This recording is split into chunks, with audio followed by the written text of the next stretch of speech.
Fairfield University honors sports journalists Dick Weiss and Jim O'Connell with the inaugural Stags Lifetime Achievement Award. The award is for long and meritorious service to college basketball. Dick Weiss is a sports writer and sports columnist who has covered college football and basketball, as well as professional basketball for the Philadelphia and New York Daily News for over 40 years. With us is Dick Weiss. You really had a tremendous career. Did it start out in Temple? Is that?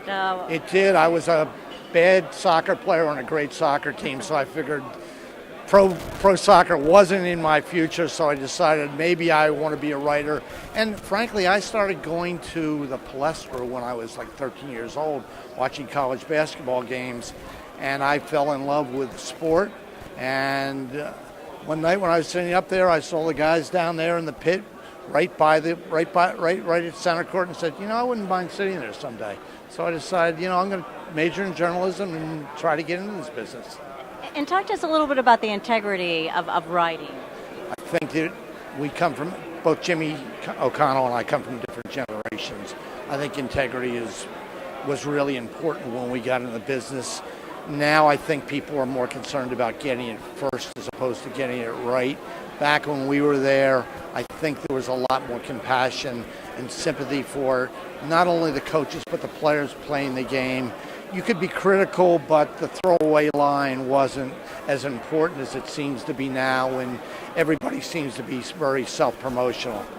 I do want to ask you, with the difference with all the bloggers, do you think that brings down the journalistic standards at all? I mean, everybody's sort of a journalist today as opposed to I think a lot of people don't watch the games anymore because they're so into tweeting that they forget about the fact that there's actually a game going on out there.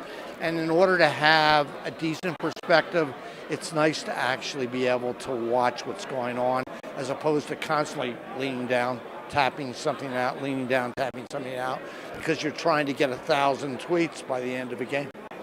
Okay, and hey, you want to show this award? Sure. Just tell us about that. That's a great feeling. You know what? I feel very humbled. I love Fairfield as a school. They teach and preach the right things.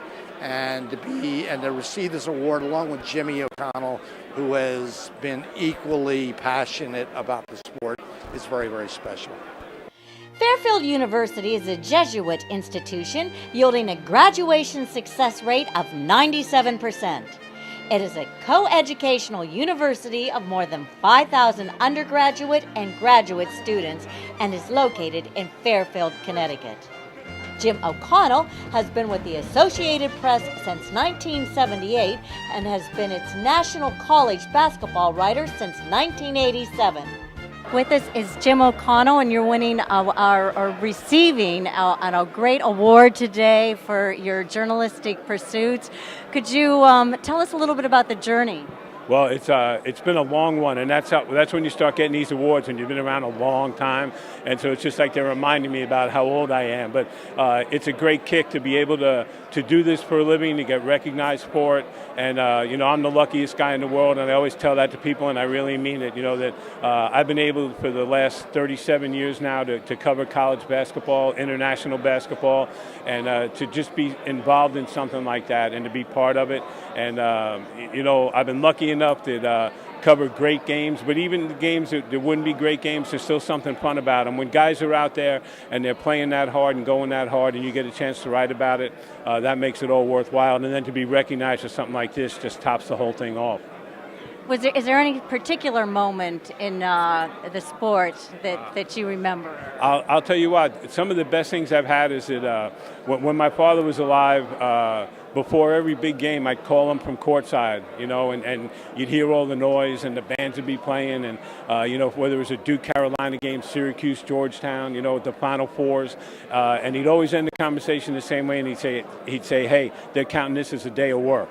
And that let me know that, what I was doing, it was a lot of work, and it was hard, and it was challenging, but boy, what a way to get to go to work every day and to do that. And, and then I think, every Final Four I've been able to cover since Bird Magic, it's that feeling on Saturday and then again on Monday that, what's been going on for a whole season is coming down, and everybody remembers Final Four, so it's going to be up to me to chronicle it, that people remember the best parts of it. And, and those are the biggest things, that you get that feeling. I love hearing the national anthem, and the reason not for what it stands for, but it lets me know that there's a big game coming and there's something ready, and you can just feel the adrenaline going. Was your father involved in journalism? What brought you to? He just was a guy who loved basketball, and he couldn't believe that I was getting to do this for a living, and that he'd see the back of my head on TV. He was the first guy to come up with the idea that I could sell my bald spot to a company for an ad. And but he's just somebody who. Did you? No. I mean, and a swoosh would fit up there nicely, I'd take a nice deal with Nike, but I never was able to get it. But it was just, getting to talk to him all the time like that was just a chance to let me know how lucky I was getting to do what I did, and I'll always be grateful to him for letting me have a chance to do it. They're getting ready to start. Can I ask you now, with the new media, with all the bloggers, does it change journalism at all? Or? Oh, definitely. It's people are working all the time now. It never stops. There used to be that you'd get to the arena, you'd have a couple of hours to get ready for the game, and then you'd work like crazy after a game. Now it's all day. It's nonstop. You have to be ready to react to anything. You have to be able to go find new information. So, and I tell kids all the time when I go to talk to colleges, to communications and journalism departments, it's so different now than it was. And just in 5-year increments, you can see the changes in it. And anyone getting into business now, God help them, because there's a lot of work ahead of them. Okay, thank you. Thank you. Thank you.